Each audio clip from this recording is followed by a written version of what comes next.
15-20 सालों में सबसे बड़ा संकट कब आया? वो संकट तब, एक ऐसा संकट जिसमें आपके घरों की महिलाएं, आपके बच्चे निकले, बूढ़े लोग निकले, धरने पर बैठे। वो संकट तब आया जब सीए एनआरसी इस देश में कानून बनाया गया। जब सीए एनआरसी यहां लागू किया जा रहा था, पूरे देश में मुसलमान लड़ रहे थे। सीए एनआरसी पर को कैसे रोका गया? सीए एनआरसी रुका 2 मई 2021 को। तारीख नोट कर लीजिए, जाकर घर पर फिर से इसका अध्ययन कर लीजिएगा। 2 मई 2021 को, जिस दिन भाजपा को बंगाल में शिकस्त दी गई, उस दिन सीए एनआरसी का हंगामा रुका। तो ईमान की बात करने वाले मुसलमान कोई तो नहीं काटा, हम लोग को कोई ऊपर से नहीं आए। ये क्यों है? क्योंकि आपके मन में बंधुआ, राजनीतिक बंधुआ मजदूरी घुसा दिया गया। आपको ये बता दिया गया है कि आपको किसी न किसी के पीछे ही चलना है। आप चाहे कांग्रेस, आप ईमान की बात करने वाले लोग जरा याद कीजिए कि जब बंगाल में लड़ाई लगी, आपको आडवाणी जी का रथ रोकना याद है।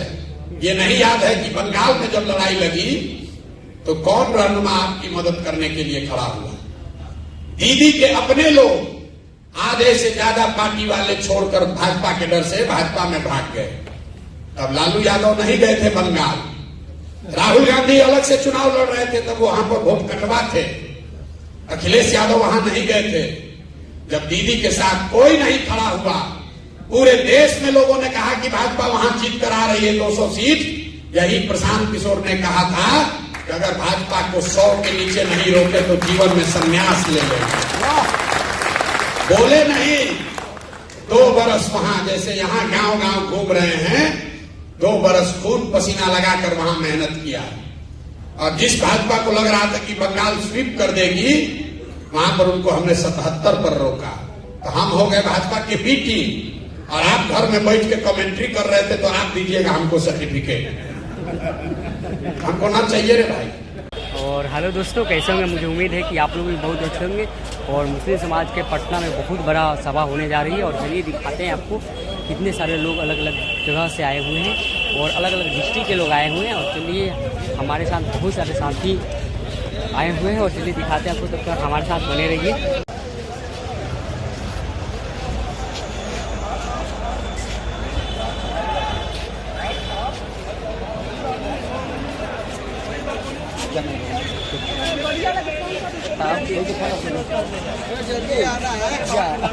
दोस्तों, कितनी सारी गाड़ियां लगी हुई है, कम से कम 600 से 700 गाड़ियां लगी हुई है। और यहाँ पर मुस्लिम समाज की बहुत बड़ा मीटिंग होने वाला है प्रशांत किशोर जी के साथ। और अलग अलग डिस्ट्रिक्ट से लोग आए हुए हैं, और देखिए हमारे जौनसुराज की गाड़ियाँ लगी हुई है। और चलिए दिखाते हैं, ये देखिए जितनी भी आप गाड़ियाँ देख रहे हैं वो सब यहाँ पर मीटिंग होगा। और काफ़ी दूर दूर से लोग आए हुए हैं, और हज भवन है। और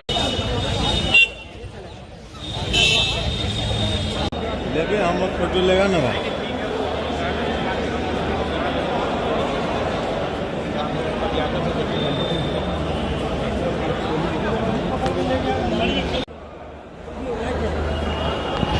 हमारे लिए अच्छी बातें कही, उसके लिए, हौसला अफजाई के लिए।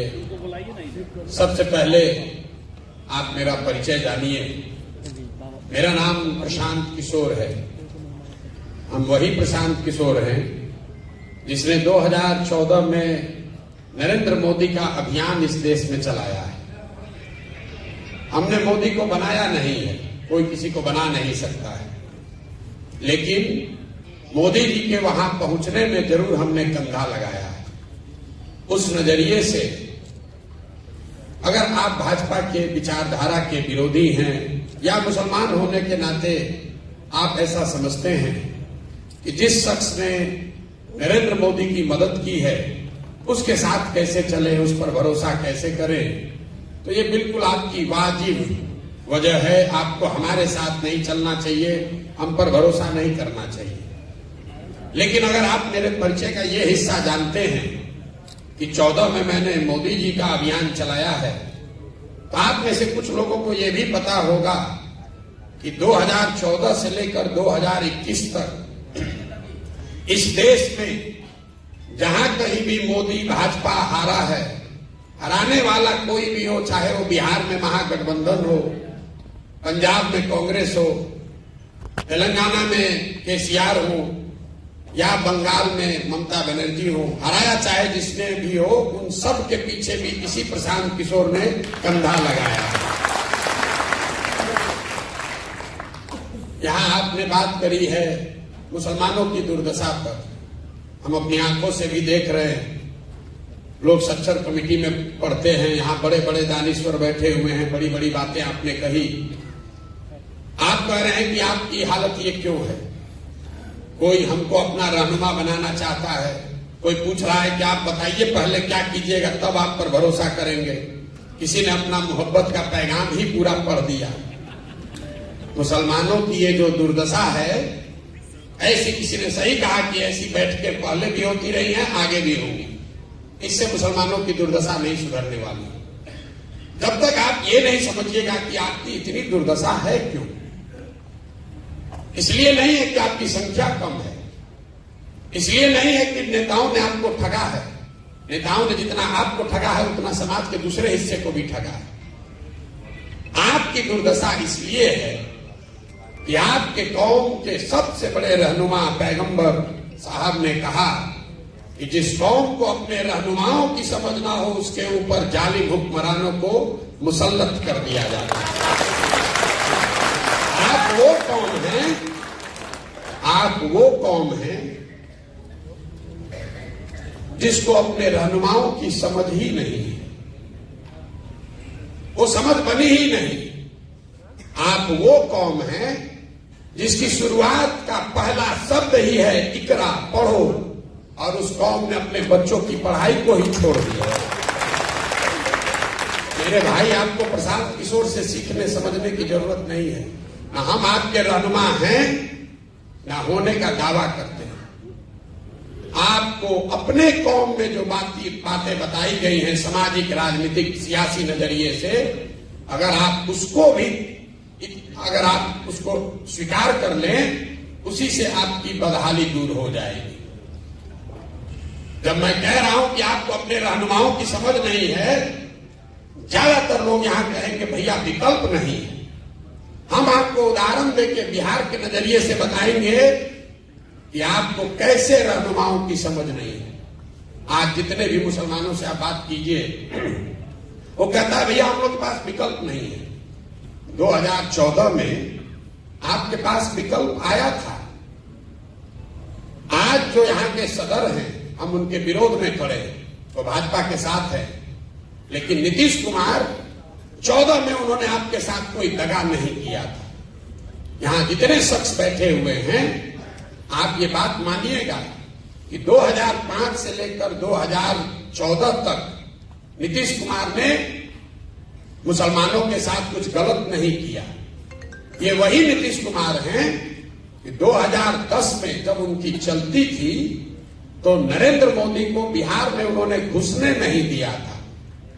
ये वही नीतीश कुमार है 2012 में जब नरेंद्र मोदी को भाजपा ने अपना अभियान का चेहरा बनाया तो नीतीश कुमार उस गठबंधन से बाहर निकल गए। अपनी सरकार, अपनी पूरी राजनीतिक कैरियर को दांव पर लगाया। लेकिन वही नीतीश कुमार जब 2014 में चुनाव के मैदान में आए तो यहां बैठकर बड़ी बड़ी बात कहने वाले कौम के जो रहनुमा हैं, आपने नीतीश कुमार को रहनुमा नहीं बनाया। तब आप लालटेन पकड़कर घूमने लगे। मेरे भाई, अगर आप दगा करोगे तो आपके साथ भी कोई दगा करेगा। आपने नीतीश कुमार के साथ भलाई का काम नहीं किया तो नीतीश कुमार अगली बार जीत कर आया जब 15 में आपके वोट से, हम नीतीश जी के साथ थे, हमने महागठबंधन बनवाया था। नीतीश जी आपको हमेशा कहते थे प्रशांत जी कुछ भी कह लीजिए, मुसलमान हम लोग के साथ रहेगा नहीं। तो जैसे ही उनको मौका लगा, आपको ठग कर भाजपा की ओर चला गया। लेकिन मुसलमानों की राजनीतिक सलाहियत को आप देखिए, वही नीतीश कुमार अभी 1.5-2 साल पहले फिर भाजपा को छोड़कर महागठबंधन में आ गए, इंडिया अलायंस बनाए, और सारे मुसलमानों को लगा कि कि अब यही नया रहनुमा है जो हम लोग को देश में बचाएगा। अब वो आदमी चुनाव से पहले ही फिर आपको छोड़कर भाग गए। ये आपको क्या बताता है? जब आपको नीतीश कुमार को रहनुमा बनाना था तब आपने उनको माना नहीं, जब उस पर भरोसा नहीं करना था तब आपने उसको रहनुमा बनाकर उन्हीं के कहने पर इंडिया अलायंस के भरोसे देश का चुनाव लड़ने वाले थे। पता चला चुनाव से पहले ही भाग गया। ये तो भला हो कि चुनाव से पहले भागा, लेकिन अगर नहीं भागे होते तो हम आपको लिख के देते। यहाँ जितने जितने दानीश्वर मुसलमान बैठे हो, समझदार बौद्धिक तौर पर प्रबुद्ध लोग, सब लोग जाकर आप लोग नीतीश को वोट देते हैं। जीतने के बाद वो आदमी भागता। तो आपका जान बच गया कि इस बार वोट लेने से पहले ही भागता। मैं आपको ये क्यों बता रहा हूं? आप वो कौम है जहां अभी भागे हैं वहां भागते, खाली चुनाव के बाद भागते। मैं आपको ये बता रहा हूं कि राजनीतिक सलाहियत के मामले में ये कौम सबसे पिछड़ी है। आपसे ज्यादा राजनीतिक समझदारी दलित समाज को भी है, अति पिछड़े समाज को भी, किसी भी समाज को आपसे ज्यादा राजनीतिक सलाहियत है। तो यही बात तो मैंने आपको कहा कि पैगंबर साहब ने कहा कि जिस कौम को अपनी रहनुमाओं की समझ ना हो उसके ऊपर जालिम हुक्मरानों को मुसल्लत किया जाता है। बात अगर पैगंबर साहब ने कही है तो गलत नहीं हो सकती, लेकिन आप अपनी सुविधा अनुसार उसका आधा लाइन पढ़ रहे हैं। आज के हुक्मरान जालिम है ये तो आप पढ़ रहे हैं, उस पर चर्चा कर रहे हैं, लेकिन किस गलती से ये जालिम हुक्मरान आपके ऊपर मुसल्लत किए गए हैं ये नहीं समझना चाहते। इसीलिए आपकी ये दुर्दशा। अब प्रशांत किशोर का आपको रहनुमा दिख रहा है, कोई कह रहा है कि आप बताइए आप कितना हक दीजिएगा, क्यों आप हमसे हक मांग रहे हैं? आपकी अपनी ताकत नहीं है। 18% की आबादी का जिसका दावा कर रहे हैं, जिसका दम्भ भर रहे हैं, 18% की आबादी में कोई लड़का नहीं है जो यहां बैठे और यहां हिंदू समाज के लोग बैठकर कहें कि आप हमारे रहनुमा हो जाइए। कोई तो नहीं कह रहा। हम लोग तो कोई ऊपर से नहीं आए। ये क्यों है? क्योंकि आपके मन में राजनीतिक बंधुआ मजदूरी घुसा दिया गया है। आपको ये बता दिया गया है कि आपको किसी न किसी के पीछे ही चलना है। आप चाहे कांग्रेस के पीछे चलिए या राजद के पीछे चलिए। अब आपको लग रहा है प्रशांत किशोर के पीछे चले। मेरे भाई, किसी के पीछे चलोगे तो आपके साथ धोखा होगा ही होगा। प्रशांत किशोर के साथ चलिएगा तो भी धोखा होगा। जन सुराज अभियान में हम आपको ये नहीं कह रहे हैं आकर हमको वोट दे दीजिए, हमको बना दीजिए, हम आएंगे सबका चिंता कर लेंगे। जिस कौम में लोग अपनी चिंता नहीं कर रहे हैं, जिस कौम में लोग अपने बच्चों की चिंता नहीं कर रहे हैं, उसकी चिंता प्रशांत किशोर कैसे कर लेंगे? कैसे कर लेंगे आप बताइए? हम गांव में चलते हैं, जो मुसलमानों के बड़े गांव हैं, एक जो नई चीज हमने देखी, जो मुसलमानों के बड़े गांव हैं जिसकी आबादी 3000 से ज्यादा है, वहां बिहार तो पूरा ही गरीब बदहाल है, लेकिन जो मुसलमानों के बड़े गांव हैं वहां पर मुझे सबसे ज्यादा गरीबी फटहाली दिखी। मुझे बाद में जब कुछ महीने चल लिया तो मैंने इस बात को गौर किया कि भाई ऐसा कैसे है कि जो बड़े मुसलमानों के गांव हैं उनकी हालात मिक्स्ड आबादी वाले मुसलमानों के गांव से या मुसलमानों के छोटे गांव के मुकाबले ज्यादा खराब है। ऐसा क्यों है? ऐसा इसलिए है, जब हमने उसका अध्ययन कराया तो ये पाया कि जो मुसलमानों के 3000 से ज्यादा आबादी वाले गांव हैं उनको सियासी तौर पर, राजनीतिक तौर पर चिन्हित कर लिया गया है। तो जब कोई जदयू का, भाजपा का विधायक जीत कर आता है तो निश्चित करता है कि उस गांव की ओर मुंह भी न करे, वहां जाए भी न, वहां काम भी न करे। लेकिन अगर वहां कोई आरजेडी का जीत कर आ गया, कांग्रेस का जीत कर आ गया, तो कहता है ये तो 3000 वोटवा अपने हाथ में है, जाएगा कहां? बगल के गांव में काम करा। उनकी यह हालात, अगर हमारी बात पर आपको भरोसा नहीं है तो यहां पर जितने लोग बैठे हुए हैं, आप चंपारण में चलिए, बिना आंकड़ा देखे हुए, चंपारण में सबसे पिछड़ा अगर कोई प्रखंड है तो मझौलिया प्रखंड है, क्योंकि वहां मुसलमानों की आबादी सबसे ज्यादा है। आप सीतामढ़ी चलिए, वहां का सबसे पिछड़ा प्रखंड अगर कोई है तो बरगेनिया है, क्योंकि वहां 1 लाख से ज्यादा मुसलमान है। दरभंगा में, मधुबनी में बिना आंख बंद करके किसी जिले का जो सबसे पिछड़ा प्रखंड है उस पर उंगली डालिए, वहां पर मुसलमानों की संख्या सबसे ज्यादा होगी। और आपको दिख ही नहीं रहा। आप वोट दिए जा रहे हैं, 30-40 साल से वोट दिए जा रहे हैं। लोग कोई किसी को वोट क्यों देता है? वोट देने के 3 ही कारण है। आप वोट देते हैं अपना और अपने बच्चों के विकास के लिए। दूसरा, आप वोट देते हैं अपनी राजनीतिक भागीदारी के लिए। तीसरा, आप वोट देते हैं अपने राजनीतिक विरोधी को हराने के लिए। आप प्रशांत किशोर धर्मस्वराज को छोड़िए, पिछले 30-35 साल से आप जो कर रहे हैं उसको जरा इन 3 कसौटियों पर कस कर देखिए। यहां बैठा हुआ कोई मुसलमान नहीं कह सकता है कि 30 साल से राजद को, लालटेन को वोट देने से आपके बच्चों का विकास हुआ है। कोई नहीं कह सकता।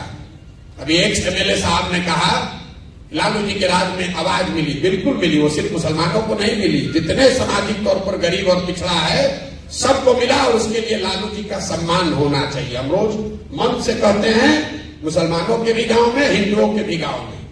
लेकिन लालू जी ने जिन वर्गों को आवाज दी उनके बच्चों को पढ़ाई की व्यवस्था नहीं कराई।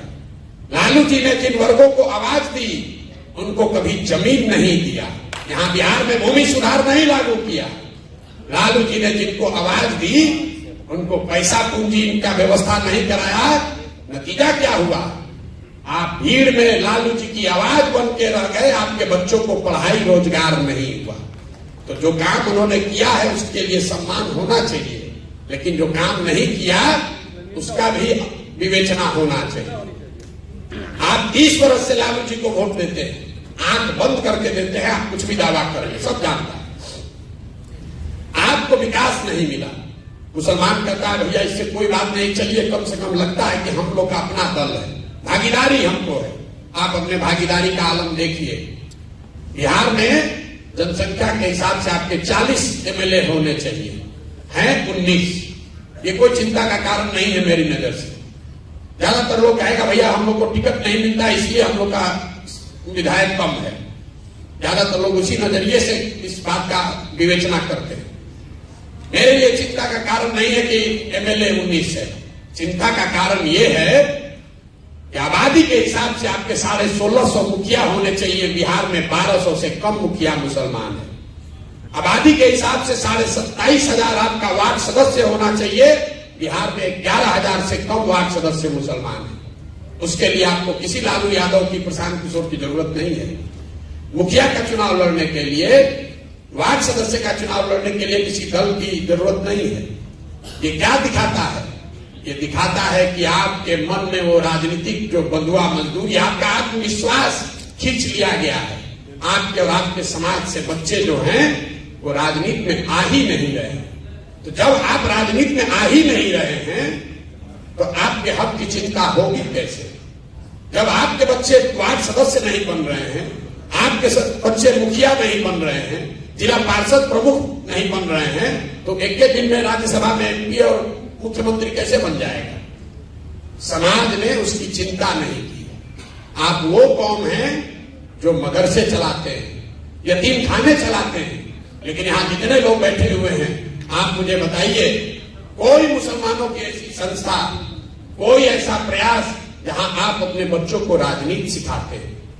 आपका मुकाबला है आरएसएस से, संघ से, जो हर दिन देश में 1 लाख से ज्यादा शाखा लगाता है। बच्चों को अभी से सिखा रहा है, उनकी विचारधारा सही हो या गलत, अपनी विचारधारा को बताने के लिए वो देश भर में 1 लाख शाखा लगा रहे हैं। और आप क्या कर रहे हैं? आप बैठ के इंतजार कर रहे हैं कि कोई गठबंधन आए, कोई रहनुमा आए तो हम लोग का तार दे। कैसे होगा रे भाई? आपके कौम में यह लिखा गया है कि बिना जद्दोजहद के जीवन में कुछ हासिल नहीं होता। सलाहियत के लिए, इल्म के लिए, लोगों ने मुझे कहा कि उस जमाने में पैगंबर साहब ने कहा कि अगर चीन जाना है तो चीन भी जाओ। और आज तो आप अपने घर से निकलकर जद्दोजहद करने को नहीं तैयार। आप सोच रहे हैं कि कोई तेजस्वी, कोई प्रशांत किशोर, कोई राहुल गांधी हमारा कौम को उतार दे, हमको आगे बढ़ा दे। कैसे संभव है? नहीं संभव है। अब आप कहिएगा कि भैया हमारी तो संख्या नहीं है, हमारी संख्या नहीं है, हम कैसे चुनाव जीतेंगे? जन स्वराज वही आपको फॉर्मूला दे रहा है। हम आपको यहां फॉर्मूला बताते हैं, रोज कैमरे पर भी कहते हैं। आपको लग रहा है कि किसके साथ गठजोड़ बनाए, कौन सा राजनीतिक समीकरण बनाएंगे हम चुनाव जीतेंगे? भैया हम लोग खड़े हो जाए तो किसके साथ चले कि हम लोग चुनाव जीतेंगे? हम आपको उसका फॉर्मूला बता रहे हैं। आपको यह बताया जाता है कि अब कोई हिंदू बचा ही नहीं है जो भाजपाई नहीं है, सब हिंदू भाजपाई हो गया। MY समीकरण किसी शख्स ने बताया, MY समीकरण, MY समीकरण है लेकिन उसका ऑर्डर बदल गया है, YM हो गया है। जहां Y खड़ा होता है वहां पूरी मुस्तैदी और ईमानदारी से आप वोट देते हैं। जैसे ही M खड़ा हुआ, आधे से ज्यादा Y समाज के लोग आपको वोट नहीं देते। ताली मत बजाइए, अभी सुन लीजिए पूरी बात। बहुत लोगों को लगेगा कि हम यादवों के खिलाफ बोल रहे हैं ना। ये समीकरण अगर आप ब्राह्मण के साथ बना लीजिए, दलित के साथ बनाइए, कि पिछड़े के साथ, कुशवाहा के साथ, जिसके साथ भी बनाइएगा सबके साथ यही होगा। क्यों होगा उसको समझिए। ऐसा नहीं है कि यादव समाज के लोग आपको धोखा दे रहे हैं, ये आपका भ्रम है। भाजपा को पूरे देश में 36 से 37% वोट मिलता है। इस बात को ध्यान से समझिए। देश में 80% हिंदू रहते हैं, मुसलमानों ने भाजपा को तो वोट दिया नहीं है। अगर 80% हिंदू के समाज में भाजपा को 36-37% वोट मिलता है तो इसका मतलब है कि करीब करीब आधे हिंदू भाजपा को वोट दे रहे हैं। आधा हिंदू भाजपा को वोट दे रहा है। 80 में आधा देगा तो 40% हुआ, उससे थोड़ा कम ही, चूंकि भाजपा पूरे देश के हर सीट में नहीं लड़ती है, तो जिन सीटों पे वो लड़ते हैं वहां आधा हिंदू उनको वोट देता है। जो हिंदू भाजपा को वोट दे रहा है उसमें यादव भी है, उसमें ब्राह्मण भी है, उसमें राजपूत भी है, दलित भी है, पिछड़ा भी है, सारे जाति के लोग हैं। करीब करीब आधा, थोड़ा कम या ज्यादा। लेकिन इसी आंकड़े में आगे का रास्ता भी छिपा हुआ है। आधा हिंदू अभी भी इस देश में ऐसा है जो भाजपा को वोट नहीं देता है। आपको सिर्फ इतना ही पहचानना है कि कौन हिंदू है जो भाजपा को वोट नहीं दे रहा है। आप उसको यादव के नजर से देख रहे हैं, ब्राह्मण की नजर से देख रहे हैं, कुशवाहा की नजर से देख रहे हैं। हम उसको कह रहे हैं कि नहीं, उसको विचारधारा के हिसाब से देखो। क्यों? यादव आधा आपके खिलाफ क्यों वोट देता है? इसलिए देता है कि वो विचारधारा के आधार पर भाजपा के साथ है। तो जब वो खड़ा होता है तब तो आप उसको वोट देते हैं, लेकिन जब आप खड़े होते हैं तो हिंदू मुस्लिम के आधार पर आधा आदमी वोट दे देता है भाजपा को। इसी में आपका आगे का रास्ता छिपा हुआ है। 4 विचारधारा के मानने वाले हिंदू, वो चाहे किसी जाति के हो, वो आज भी भाजपा से इत्तेफाक नहीं रखते हैं, भाजपा को वोट नहीं देते हैं। जो गांधी के विचारधारा को मानने वाला हिंदू है वो आज की भाजपा के साथ नहीं चल रहा है। जो बाबा साहब अंबेडकर को मानने वाला हिंदू है वो भी हिंदू आज भाजपा के साथ पूरी तरीके से नहीं है। जो कम्युनिस्ट विचारधारा के मानने वाले हिंदू हैं वो भी लोग भाजपा के साथ नहीं है। और जो समाजवाद के लोहिया जयप्रकाश को मानने वाले लोग हैं वो भी भाजपा के साथ नहीं है। तो आपको करना बस इतना है कि विचारधारा के आधार पर जो चार विचारधारा के मानने वाले हिंदू हैं, जो कि आधा हिंदू समाज है, उनके साथ अगर 20% मुसलमान सामाजिक राजनीतिक गठजोड़ बना ले तो 40 और 20 आप हुए 60 और भाजपा हुई 40। यही जन स्वराज के राजनीतिक सोच का आधार है, जो डेटा पर आधारित है, अनुभव पर आधारित है। इसको हमने 10 राज्यों में करके दिखाया है। और इसी में आपको फर्क दिखेगा कि जो ओवैसी साहब बता रहे हैं और हम बता रहे हैं, इसमें फर्क क्या है। कई बार लड़के कहते हैं कि आप भी तो वही कह रहे हैं, मुसलमानों के हक की बात कह रहे हैं कि मुसलमान अपने हक हकूक के लिए खड़ा हो। अभी विधायक जी ने भी कहा कि सब मुसलमान इकट्ठा हो जाओ। ओवैसी साहब जो कह रहे हैं और जन स्वराज जो कह रहा है, यही उसमें फर्क है। हम मुसलमानों को इकट्ठा होने के लिए नहीं कह रहे हैं, हम ये कह रहे हैं कि मुसलमानों को उन हिंदुओं के साथ इकट्ठा होना है जो विचारधारा के आधार पर भाजपा के खिलाफ है। अगर सिर्फ मुसलमानों को इकट्ठा कीजिएगा जो ओवैसी साहब बता रहे हैं, तो यही बात तो भाजपा चाहती है कि आप सिर्फ 20% इकट्ठा हो जाइए ताकि बाकी का 80 एक साथ हो जाए। तो फार्मूला यहां है। और क्यों गांधी का पिक्चर इसमें लगा हुआ है? हम कोई काम ऐसा नहीं करते हैं जिसका पहले से प्रमाण ना हो। आजादी से पहले बाबा साहब, कम्युनिस्ट के जितने लीडर थे, जितने समाजवादी लीडर थे, जितने कांग्रेसी थे, उन सबको किसी एक विचारधारा, एक व्यक्ति ने एक सूत्र में बांधा, तो उसका नाम है महात्मा गांधी। इसलिए इस पूरे अभियान में सिर्फ और सिर्फ गांधी ही है कि इनके ही, वो गांधी में ही ताकत है, उस विचारधारा, उस शख्स में ताकत है कि इन 4 विचारधारा के मानने वाले हिंदुओं को इकट्ठा करे, और उसके बाद अगर आपके साथ उसको जोड़ दिया जाए तो आपके पास विचारधारा भी होगी और आपके पास वो संख्या भी होगी ताकि आप राजनीतिक लड़ाई लड़े और जीत सके। यही पूरा प्रयास है। एक शब्द में, जन सुराज आजादी से पहले महात्मा गांधी की जो कांग्रेस थी उसको पुनर्जीवित करने का अभियान है। आपको अच्छा लगे तो इससे जुड़िए। लोग कहता है इन पर भरोसा कैसे करें? बिल्कुल मेरे पर भरोसा मत कीजिए। भरोसा कीजिएगा, हम पहले कहें ठगाइएगा। हम पर बिल्कुल भरोसा मत कीजिए। भरोसा आपको अपने आप पर करना है, हम पर भरोसा नहीं करना है। हमने कहा, किसी ने भी कहा भागीदारी की बात, तो आपके नजरिए से नहीं कहा, मुसलमानों के नजरिए से नहीं कहा। जन सुराज का जो संविधान बन रहा है उसमें इस बात को लिखा जा रहा है कि जिसकी जितनी संख्या है उसको उसके हिसाब से भागीदारी, हिस्सेदारी दी जाएगी। टिकट में नहीं, खाली दल बनाने वालों में, दल को चलाने वालों में, दल के जो नेता होंगे वो भी, और दल से जो टिकट पाएंगे वो भी, जो दल से मनोनीत सदस्य होंगे उसमें भी। सिर्फ मुसलमानों के लिए नहीं, सिर्फ मुसलमानों के लिए बात नहीं कह रहे। जो 5 बड़े सामाजिक वर्ग हैं, मुसलमान हैं, सामान्य कैटेगरी के लोग हैं, ओबीसी वर्ग है, ईबीसी वर्ग है और दलित, 5 बड़े समूह हैं। तो ये तय किया गया कि इनको बराबर की हिस्सेदारी दी जाए। तो जन सुराज का जो मुखिया बनेगा, पहले घोषित है कि प्रशांत किशोर उसके नेता नहीं हो सकते। हम ना उसमें कभी आज नेता है ना आगे नेता होंगे, लेकिन जो मुखिया इसका बनेगा, इसी 5 वर्ग में से एक बार एक आदमी कोई बनेगा। अगर एक बार दलित समाज का नेता बना तो अगली बार जो बाकी के 4 बच गए उनमें से बनेगा। तो 5 बार में एक टर्म मुसलमानों का भी होगा। ना आपको आपकी आबादी से ज्यादा, ना आपको आपकी आबादी से कम। यहां बिहार में करीब करीब 65 विधानसभा ऐसी है जहां 50,000 से ज्यादा मुसलमान हैं, और वहां ज्यादातर 2/3 से ज्यादा उन सीटों पर हिंदू विधायक जीत कर आए हुए। वो क्यों आए हुए? कोई हम आके थोड़ी ना आपका वोट काट लिए, ऐसा नहीं है कि हम आपका वोट काट लिए। मैं आपको उदाहरण के तौर पे बताता हूं। यहां कोई मधुबनी का कोई बैठा होगा, मधुबनी शहरी क्षेत्र में कितने मुसलमानों का वोट है? 1,10,000।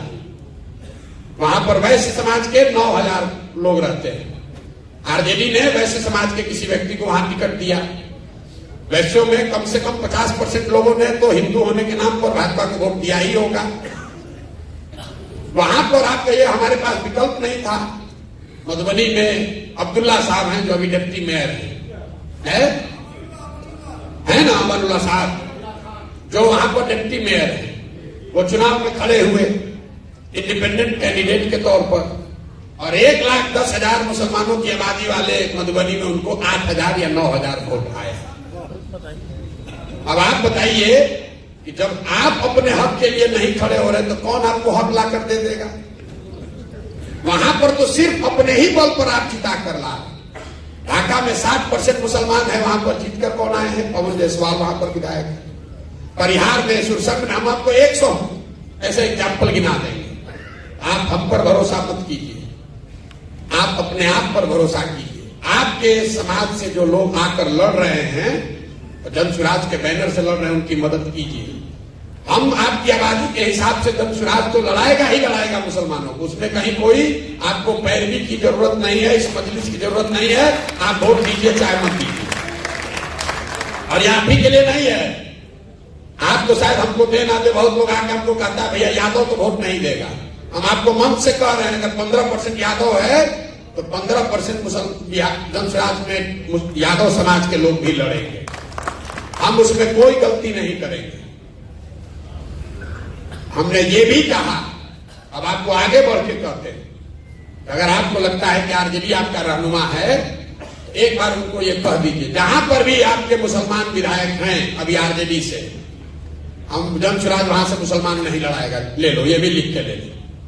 हम आपका वोट नहीं बांटना चाहते हो, दे के दिखाएं जरा। आपको बात समझ में नहीं आई? हमने ये कहा कि हम तो 40 देंगे ही देंगे, 18% के हिसाब से 45। इसके अलावा अगर कहीं आपका विधायक है, आरजेडी रिपीट करती है, तो हम खुले मन से दावा कर रहे हैं हम वहां मुसलमान नहीं लड़ाएंगे। आपकी काम इनको दम नहीं है, अरे ये इनको दम नहीं है। आप मेरे भाई किरासन तेल हैं, आप किरासन तेल हैं, बुरा नहीं मानिएगा। जल आप रहे हैं, रोशनी कहीं और हो रही है। जल आप रहे हैं, रोशनी कहीं और हो रही है। तो एक बार अपने और अपने बच्चों के लिए सजग होइए, अपने बच्चों के लिए सजग होइए। कोई प्रशांत किशोर आपके और आपके समाज की तकदीर नहीं बदल सकता है।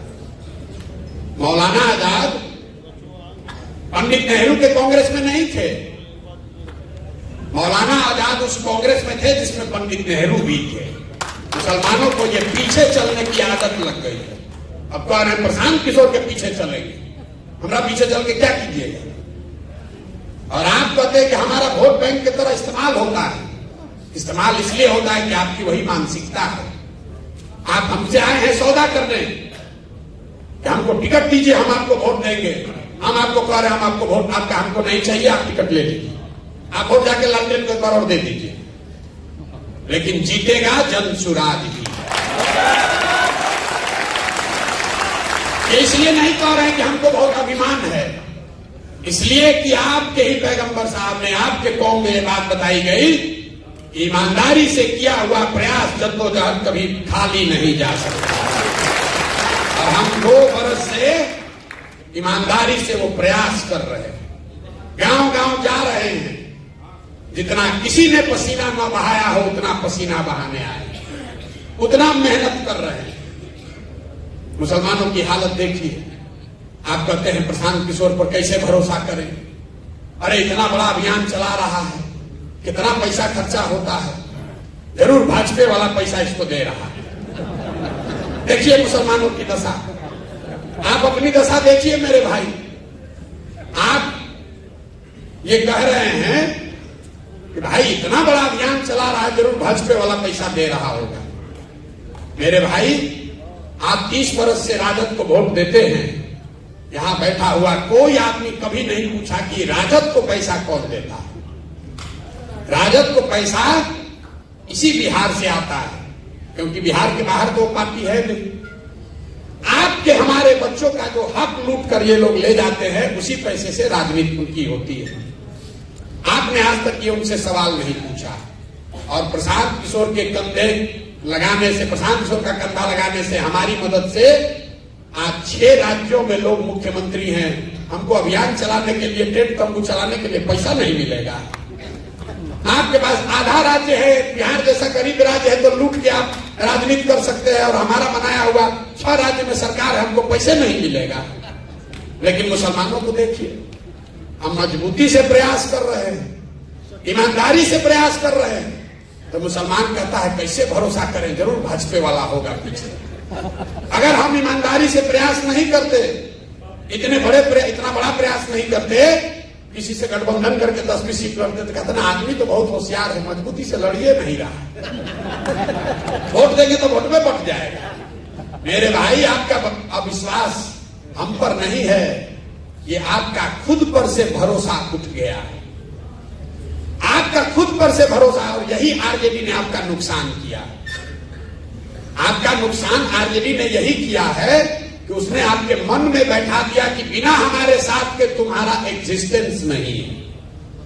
मुसलमान खड़ा होकर कहता है कि हम अल्लाह को छोड़कर किसी से नहीं डरते, और हम आपकी हर बैठक में, मुसलमानों की बैठक में आपके मुंह पर कहते हैं कि आपसे डरा हुआ कौम कोई है नहीं। भाजपा का डर दिखाइए, भाजपा का डर दिखाइए। और ये वो कौम है जो अपने बच्चों का हक लूट कर ले गए लोगों को भी भाजपा के डर से वोट देने को तैयार है। कैसे भला होगा आपका? अरे भाई, कम से कम जो बात आपके कौम में बताई गई है उसको तो ध्यान में रखो। प्रशांत किशोर से क्यों सीखने आए? हम लोग तो निमित्त मात्र हैं, हम लोग तो निमित्त मात्र हैं, कुछ प्रयास कर रहे हैं। आपको अच्छा लगे तो जुड़िए, हमें आपका वोट नहीं चाहिए। मैं कहता हूं, और हर बार मुसलमान कुछ साथी उठकर कहते हैं भैया ऐसा काहे कर रहे, हम लोग आपके साथ हैं। बहुत सारे साथी हम लोग के साथ जुड़े हुए हैं। मैं आपको मन से कह रहा हूं, हमको वोट नहीं चाहिए आपका, मुझे आपकी दुआ चाहिए, मुझे आपकी दुआ चाहिए, और आपके वो बच्चे चाहिए जो राजनीति में आना चाहते हैं।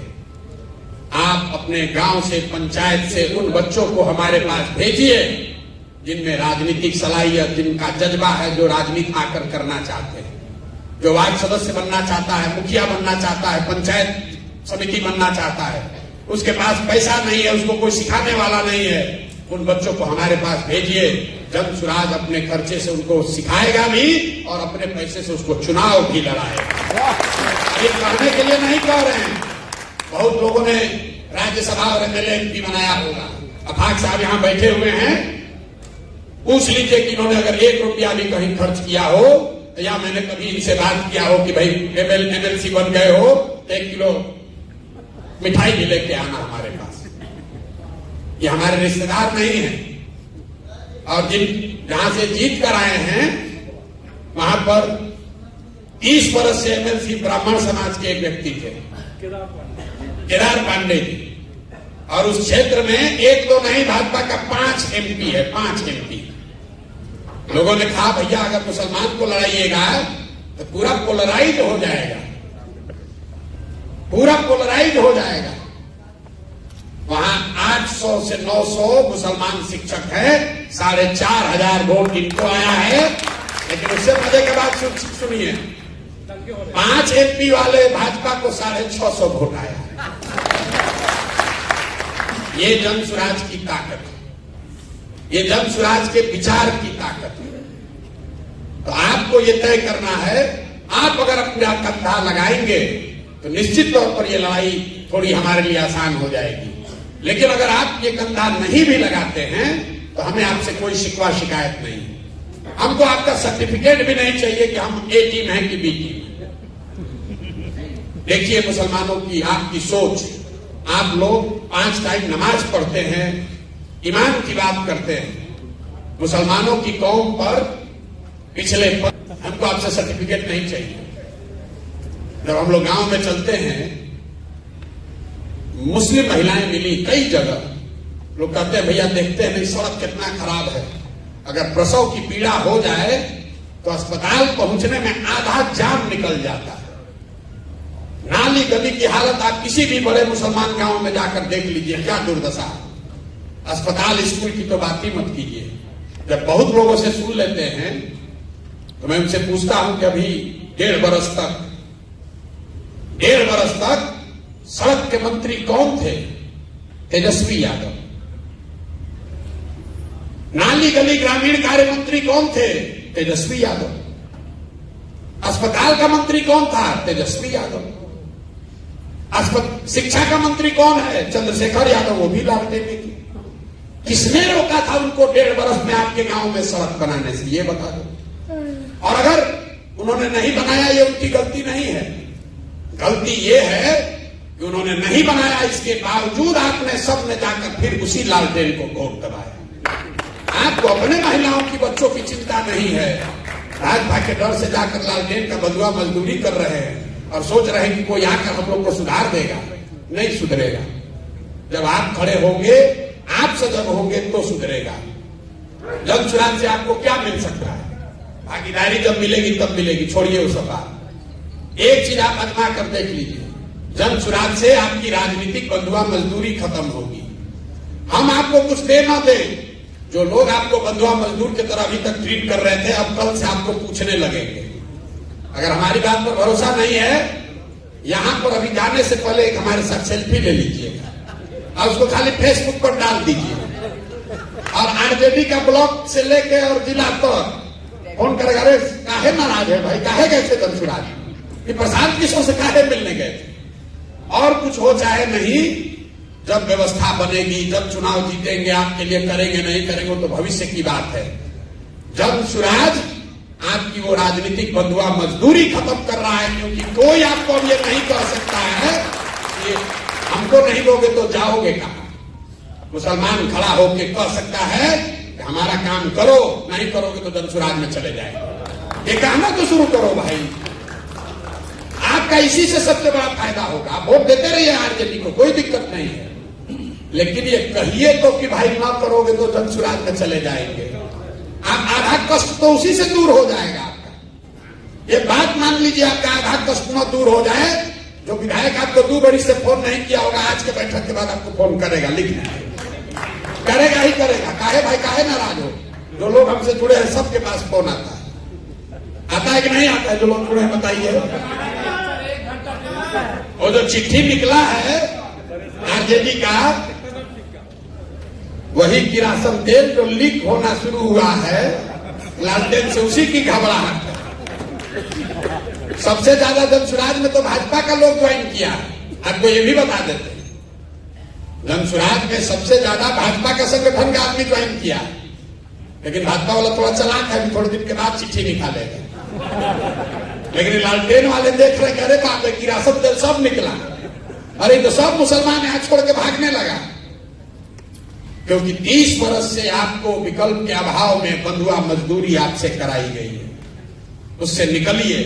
वोट जाकर आरजेडी को देना है, उसी को दीजिए, लेकिन कम से कम अपने सम्मान के लिए, अपने अधिकार के लिए बोलना तो शुरू कीजिए कि भाई तुम नहीं करोगे तो विकल्प बना लेंगे। आप देखिएगा, उसी से आपका बहुत फायदा होगा। उससे जीवन नहीं बदलेगा, लेकिन कुछ न कुछ सुधार आपको दिखने लगेगा। यही बात आपको बताने आए हैं। ठीक लगे तो जुड़िए, न ठीक लगे तो जिसकी बंधुआ मजदूरी कर रहे हैं करते रहिए। जैसा मैंने आपको पहले कहा, जीतेगा जनसुराज, और आपको चलना भी है जनसुराज ही, चलना भी आपको जनसुराज में है, क्योंकि सत्य की एक अपनी ताकत है। हमको कोई घबराहट ही नहीं है। हमको कहां घबराहट है? हमको कोई भाजपा से डील करना होता तब न सोचते कि मुसलमान को बरगला लें। हमने कहा मुसलमान साथियों को कि हम लोकसभा में कोई उम्मीदवार खड़ा नहीं करेंगे, और उस बात पर कायम रहेंगे। आपको चलना है जनसुराज में। फर्क बस इतना ही है कि अभी चलिएगा तो हमारी लड़ाई थोड़ी आसान हो जाएगी, नहीं चलिएगा तो जब जीत के आएंगे तो फिर आपको बुलाएंगे, और जो आप लड़ाई में मदद नहीं किए तो उसका हर्जाना भी वसूलेंगे। हम आदमी हैं वेजिटेरियन, शाकाहारी आदमी हैं, तो जब जीत कर आएंगे तो आपसे सेवई भी खाएंगे और आपको अपने साथ भी लेकर चलेंगे। आप वोट के लिए हमारे साथ मत जुड़िए, वोट देने के लिए हमारे साथ मत जुड़िए, टिकट लेने के लिए मत जुड़िए। आप एक भी वोट नहीं देंगे तो भी जो 18% हक है वो आपको मिलेगा ही मिलेगा। उसके लिए अगर आप हमारे साथ बैठकर ये एडवोकेसी कर रहे हैं तो हम इस जगह पर बैठने के लायक नहीं। अगर दलित समाज के लोग आकर हमसे अपना हक मांगे, अति पिछड़ा समाज के लोग कहे कि हमको 70 सीट दीजिए, तो फिर जनसुराज की व्यवस्था और दूसरे व्यवस्था में कोई फर्क नहीं है। ये आपको बिना मांगे मिलेगा। आप ये जलसा करके नहीं कहते कि आफाक अहमद को लड़ाइए, ये हमने तय किया था कि इनको लड़ाएंगे। तो वोट के लिए मत जुड़िए। अगर अपने बच्चों को राजनीति में लाना चाहते हैं, उनके लिए जगह बनाना चाहते हैं, अपने बच्चों का भविष्य सुधारना चाहते हैं, तो अपनी व्यवस्था बनाइए। आज तक लोगों ने आपकी मदद ली है, लोगों ने आपको ठगा है। एक बार इतनी समझदारी सलाहियत तो पैदा कीजिए कि आप हमारा मदद लेकर कुछ अपना आदमी जिता लीजिए। अरे इतना सलाहियत तो कीजिए कि हमारी मदद से कम 1000-2000 बच्चों को राजनीति में पारंगत करा लीजिए, उनको चुनाव जिता लीजिए। अफाक अहमद जीते हैं, अगर मान लीजिए कल हम भाजपा में भाग जाएं, अफाक अहमद तो रहेंगे ना, एक नेता आपके बने ना समाज में, तो इतना सलाहियत तो कम से कम पैदा करो भाई। लोगों ने आपका इस्तेमाल किया है, अब आपके सामने अवसर है, आप इस व्यवस्था का, मेरी समझ का, सलाहियत का, संसाधन का फायदा उठाइए और अपने समाज के बच्चों को राजनीति में जोड़िए, तभी सुधार होगा, नहीं तो सुधार हो नहीं सकता है। आप सब आए, आपने हमारी बात सुनी, अब आप में से जिसका जिसका जो सवाल है आप सवाल कर सकते हैं, 1 2 4, हमें कोई घबराहट नहीं है, आप चाहिए यहाँ 2 घंटा भी बैठ सकते हैं, सवाल आप कर सकते हैं, आपके सवालों का अपनी क्षमता के अनुसार मैं जवाब दूं। ये जरूरी नहीं है कि आपके सवाल के जवाब में हम आपको संतुष्ट कर दें, लेकिन हम ईमानदारी से जो समझते हैं वो आपको बताएंगे। बहुत बहुत धन्यवाद।